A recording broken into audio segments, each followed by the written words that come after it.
Whether you're hosting indoors or outdoors, I have 10 appetizers that are easy to make and great for all the summer gatherings. I'm gonna have these 10 appetizers divided into two groups. I'll show the first 5, which are great for the indoor events, and I'll share the second 5, which are great for the outdoor barbecues and poolside events. These will be able to be replicated, so you'll have 2 menus depending on where your party is held. And then I will also have all of this available to you in a link in the description, and I'll mention it more later on in the video. But let's go ahead and start with those first 5 appetizers. Whenever I'm planning to host a party, I usually start with the protein. That is going to be the foundation of my menu. And for this menu, for the indoors, I'm going to make a slider sandwich, and we're going to make the grinder sliders. Now, the protein in this are going to be all my deli meats. I have pepperoni, salami, and I also have ham. All of this is just deli meat that I'm chopping up. It's about 1/2 pound of each.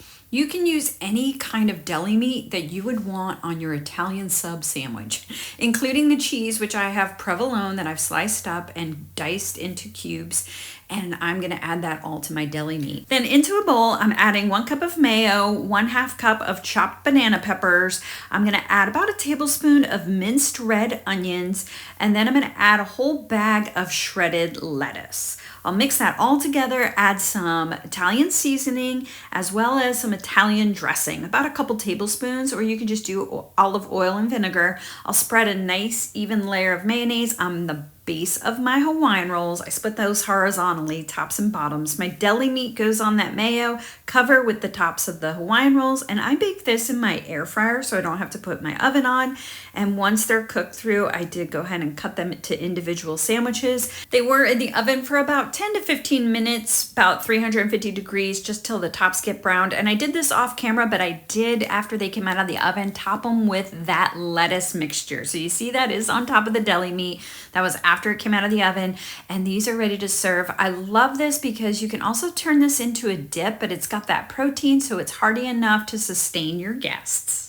This next appetizer is the second category I include in my 5 category appetizer method. I have been using this method for a while now. It just helps round out the menu that I'm planning. For this hearty bite, I'm also keeping in mind for the summer, I'm doing a fresh ceviche. So that was my shrimp that I have chopped up. It was frozen, I defrosted it, it was already cooked. I have here a cucumber that I've chopped. This is the English cucumber, so it has less seeds. I have 2 Roma tomatoes. I have 1 avocado, cilantro, and 1 jalapeno, which I stripped the seeds out to make it less heat, make it less spicy. 1 to 2 tablespoons of finely minced red onion, and then I have some lime wedges that I'll have for garnish, and then I have 2 tablespoons of orange juice, 1 tablespoon of lime juice, and 1 tablespoon of lemon juice. Oh, and don't forget the salt. I'm gonna mix this all in a bowl, super easy. It is one of those dump and goes, but it's the presentation that is gonna make this so perfect for your party. I'm putting everything in the bowl except the avocados because I don't want those to get mushy, so I'm going to save those for the end, and a little bit of the cilantro for topping. I'm going to mix everything together, and this is a great prep ahead step, and all of the prep ahead steps, including the timing of everything, is included in my guide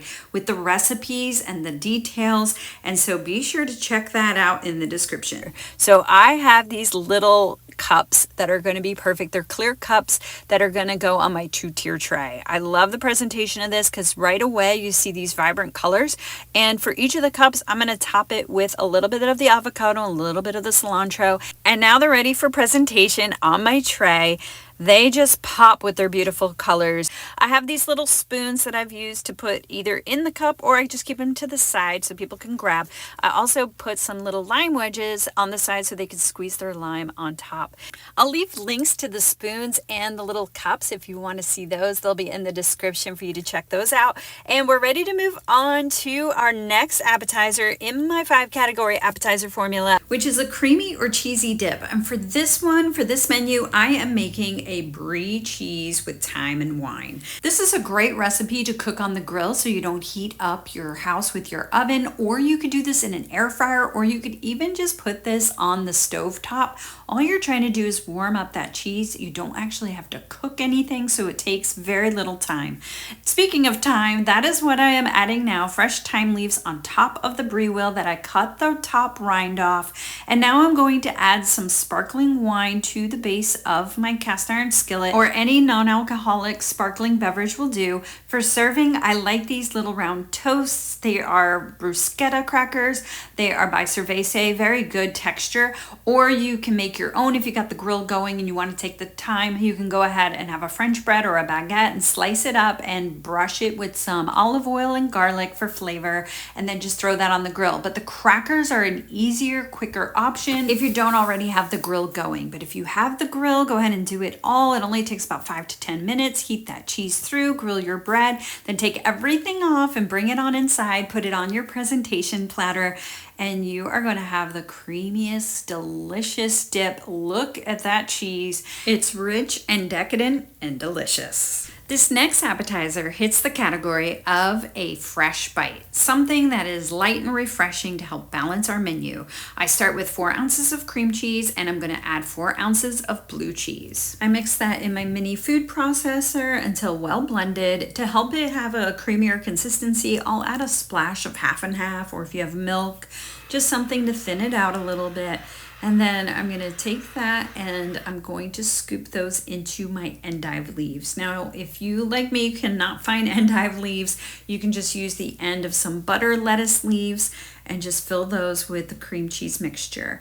And then I'll top each of them with a mandarin orange. I have this jar of mandarin oranges in their own juices, and I will pat them dry before adding them so it doesn't get moisture and make it soggy. So I'll pat those dry and put one on top of each, and then sprinkle on some fresh or dried chives or parsley for a finishing touch. And if you wanted a little crunch with this, you could add some pecans or a walnut or pistachio on top of the cream cheese mixture. I also did add a few crumbles of blue cheese just to give it a little more texture. I added those before the oranges, but that is all there is to it. This is simple, refreshing, light, and a great balance to the menu that you're serving. The 5th category of my appetizer method, and to round out our menu, it would be with a sweet bite. And for these, it's going to be super simple. We start with 1 block of cream cheese, 1/3 cup of powdered sugar, and 1 teaspoon of vanilla. Blend that together in your stand mixer until nice and smooth and creamy.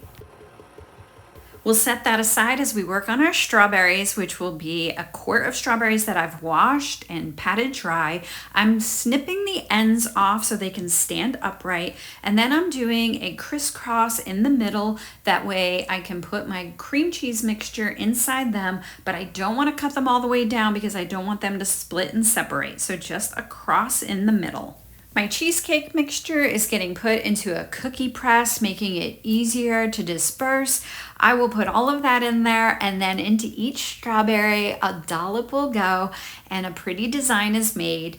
And these are already looking so good. Then to make them patriotic, or just to add another color and a little pop of blue, is my blueberry. Put one on top, and that's all there is to it. There's no cooking, so simple.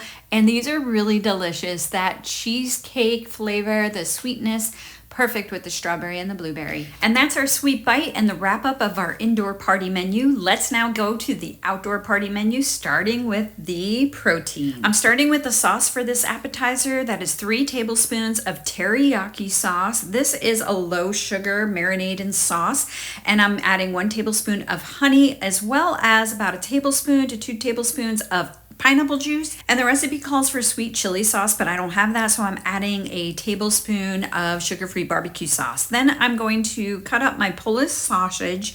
You can use any smoked sausage, whether it's beef or turkey, anything that you like. You just want to make sure it's the fully cooked kind. And I'm just slicing these into about 1/4 inch round, and I just slice them all up, and then I'm going to put them into a tray. A great tip for this is to put it into a disposable foil tray if you have one. That way you can throw it away at the end. I did take my toothpicks and I did put them and submerge them in water because I'm going to put this on the grill. And then I take that sauce and I brush it all over all of the sausage. And then I have a can of pineapple slices that I've cut into pieces, and I am taking the toothpick and putting them through the pineapple and the sausage. I did brush the pineapple with more sauce before hitting the grill. It goes on my grill at medium-high heat. I'm going to let it cook for about 10 to 15 minutes. It's already a cooked sausage, so I'm just letting it heat through, get nice and bubbly and caramelized like this. It smells amazing, and it's ready off the grill, and I'm ready to take it to the party. I have this zippered pouch from Pyrex. I love this. It has a heating pad to keep it warm, and I just zip it up and bundle it up, and I'm ready to go. Since this sausage is pre-cooked, you can cook it or heat it anywhere, in an air fryer, in your oven. If you want to go ahead and throw it on the campfire, or do like I did and put it on the grill. So easy. Up next for our hearty bite, we're going to make these taco pinwheels. I start with 1 block of cream cheese. I'm going to add 1 packet of Taco Bell seasoning mix. And then I'm going to add a cup of Fiesta Blend shredded cheese. If you don't have Fiesta Blend, any cheddar cheese will work. Then I'll add a half a cup of salsa. This is a chunky style. I did press out the liquid so it wasn't watery. Mix all that until well combined. I take my filling and I'm spreading it out on my tortillas. I did use high protein ones, but any tortilla is going to work in this. Low carb, high protein. You can even use spinach, any kind of flavored ones. And for some crispness and the color, I'm adding some shredded lettuce. I add some tomatoes that were chopped, and I added some olives. That's going to give it crunch, texture, color. I keep doing this with my tortillas until I'm out of my mixture, and then I'm going to put this in the refrigerator, these rolled up tortillas in the fridge to harden up for a little bit for about 30 minutes. Oh, and I also added some chopped green onions on top. I forgot to mention that. So now that they're all rolled up, they've been in the fridge, they've hardened a little, they're now ready to cut into pinwheels. This is another great appetizer that can be made and prepped ahead. You can make them in rolls, leave them in the fridge for overnight, and then right before the party, cut them in your pinwheels and put them on your serving tray and get back to room temperature. I serve the rest of the salsa to the side, and then for freshness and color, I sprinkle fresh cilantro chopped all over everything, including the salsa, and then this is ready to serve. You could also pack this up, keep it over some ice if you want, and serve it at the pool. This would be a great appetizer to have that nice hearty bite. Again, I'll have the recipe and everything in my guide. Next up is our dip, and for this one we're gonna make the viral boat dip, perfect for those outdoor events. I start with 16 ounces, 1 whole container of sour cream, add that to my bowl, and then I'm going to add to it 1 can, 10 ounces of Rotel. I use the mild version. If you want more heat, you can go with medium. And then 1 cup of shredded cheese. This is the Fiesta Blend mix of cheese, but you can use any cheddar cheese. And then to it, I'm going to add ranch dip mix. This is the Fiesta style. It has a little kick to it. I only do 3/4 of the packet, so do a little at a time to taste because it does have a strong flavor. Mix everything together, and once thoroughly mixed, I'm going to put it in the fridge for at least an hour. You can do this ahead of time, the day before. That way, all you have to do is take it out, put it in your serving dish right before the party. And then for a garnish, I'm just going to sprinkle on a little bit of the cheddar cheese, a little bit of lettuce, crisp lettuce, and then some tomatoes that I've chopped. That's a tip if you're ever making a dip. Put to the side some of the ingredients and leave those to put on the top. A great dip for the poolside because it's easy and cool and refreshing. We now need a fresh filler, and that's where my #1 requested appetizer comes into play. This is the ingredients for my homemade guacamole. The ingredients are simple: avocados, fresh limes, tomatoes. I like Roma tomatoes. I like their flesh the best, and they're easy to prepare, and they're also the cheapest. I also like red onion over white. I like minced garlic over fresh in the jar, yes, in the jar, and fresh cilantro. And of course, salt. I use kosher salt, and that's it. Those are all of the ingredients I use. Now, I like to chop things up super finely. I think that's what makes this recipe so delicious is, one, I make things really, really itty bitty so you get the flavor, but you don't get like bitterness from the garlic, and you don't get bitterness from the red onion. Everything is fresh, but small enough. In every bite, you get all that great flavor. Another reason why I think everybody loves this dish when I make it is because it has the fresh ingredients. A lot of times when when you go to the supermarket and buy this, it has to have a lot of acid and preservatives to keep the avocados from going brown, so it doesn't taste fresh. And another thing that I think makes my guacamole special is the texture and the consistency. I like mine creamy, but yet still a little chunky, and I think that makes a difference. I have found my mix and chop is actually a great tool to get the right consistency. I can go around the bowl, bring back all that avocado and mash it up, and this is the texture I'm looking for. This is what I like. As well as everyone else I make it for, is the #1 requested dish. And if you try it, please let me know in the comments. I would love to know. And that is our fresh filler. Next is that final category, which is going to pull it all together, and that is the sweet bite. And for this, we're going to make it super simple. 2 ingredients. I have cut up an entire melon. This is a cantaloupe. I've peeled it off the skin and made it into chunks. And then I have a package of prosciutto. I'll cut that into half, each of the strips, and then I will just wrap it, and that is it. Stick them with some toothpicks, put them in a little ice cooler if you want to go to the pool or the lake. Such a great, refreshing, salty bite. This is all you need for those outdoor events and parties. And if you want my comprehensive guide, you want everything organized in one place, I have the recipes, I have the timeline, I have everything included in my guide. You can check that out again in the description. Thank you so much for watching. I look forward to seeing you on the next video.